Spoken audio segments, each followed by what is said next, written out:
Friend, मैं Pankaj Singh and welcome to teaching exam study. दोस्तों, बात करते हैं बिहार पब्लिक सर्विस कमीशन के द्वारा जो एग्ज़ाम कैलेंडर जारी कर दी गई है उसके संबंध में आपको हम जानकारी दे दें कि सबसे पहले बात करते हैं जो ब्रेकिंग न्यूज आई है TRE 4 के संबंध में। TRE 4 में जो है अब प्री और मेंस यानी PT और मेंस की जो सिस्टम है वो लागू हो गई है और इन अभ्यर्थियों को अब परीक्षा की 2 चरणों से होकर के गुजरना पड़ेगा। जैसा कि आप देख रहे हैं कि 2 फेज एग्जामिनेशन अब होगी, यानी 2 फेज एग्जामिनेशन में PT और मेंस होगी, जिसमें कि TRE 4 जो अभी एडवर्टीजमेंट नंबर नहीं बताई गई है क्योंकि नोटिफिकेशन नंबर अभी नोटिफिकेशन आई नहीं है, लेकिन एग्ज़ाम कैलेंडर के तहत ऐसा बताया जा रहा है कि नंबर ऑफ़ वैकेंसी है जो 32,388 है। ये तो क्लियर है, लेकिन ये प्रीलिम्स आप देख रहे हैं, प्रीलिम्स जो हैं वो oblique MCQ prelims examination MCQ होगी और अभी डेट जो है ये निर्धारित नहीं की गई है आयोग के द्वारा।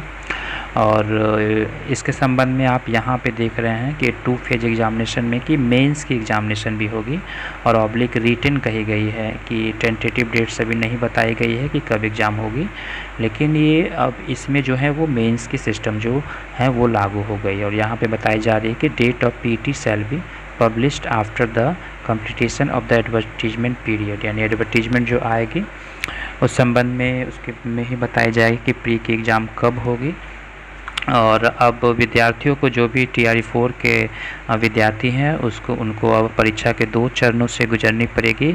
अब आगे ये आयोग के द्वारा हो सके तो क्लियर की जा सकती है कि रिटन एग्जामिनेशन मेंस होगी कि MCQ बेस होगी, मेंस में ऑब्जेक्टिव होगी, या यहाँ पे तो बताई जा रही है कि मेंस जो है वो रिटन है। तो रिटन का मतलब तो यही होता है कि सब्जेक्टिव आपको एग्ज़ाम देनी पड़ेगी, लेकिन अभी ये क्लियर हो सके तो कुछ दिनों के बाद अगर हो सके आयोग के द्वारा की जा सकती है कि मेंस जो है वो रिटन होगी या MCQ बेस में होगी। लेकिन विद्यार्थियों के लिए अब 2 चरण परीक्षा के 2 चरणों से होकर के गुजरना पड़ेगा। तो आप इस चीज़ को बिल्कुल क्लियर हो जाएं कि अब PT और मेंस आपको 2 फेज से गुजरना पड़ेगा। जैसा कि TRE 1, TRE 2 और TRE 3 में सिर्फ PT के द्वारा ही सिलेक्शन हो गई थी, लेकिन अब आपको PT और मेंस के द्वारा ही आपको आगे की शिक्षक भर्ती में आप सम्मिलित हो पाएंगे और आप शिक्षक बन पाएंगे। तो आप इस चीज़ के लिए बिल्कुल क्लियर हो जाएं।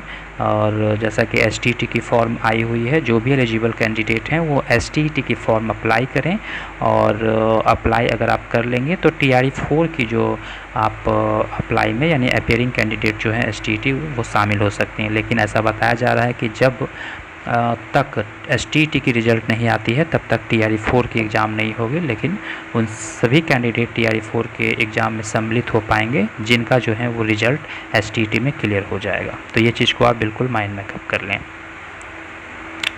बस यही आपको जानकारी देनी थी। ऐसे कैलेंडर में और सारे एग्जामिनेशन के बारे में पूरी जानकारी दी गई है लेकिन अभी मुख्य विषय थी TRE 4 के संबंध में, इसीलिए मैं आपको इसके बारे में जानकारी दिया। और अगर और भी वीडियो आपको इसके बारे में मैं आपको जानकारी दूं कि और एग्जामिनेशन कब कब हैं तो वीडियो थोड़ी सी लंबी ज़रूर हो जाएगी।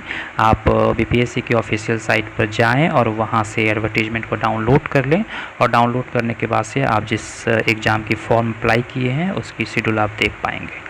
बस यही आपको सूचना देनी थी। वीडियो इन्फॉर्मेटिव लगी तो चैनल को ज़रूर सब्सक्राइब कर लें। वीडियो देखने के लिए धन्यवाद।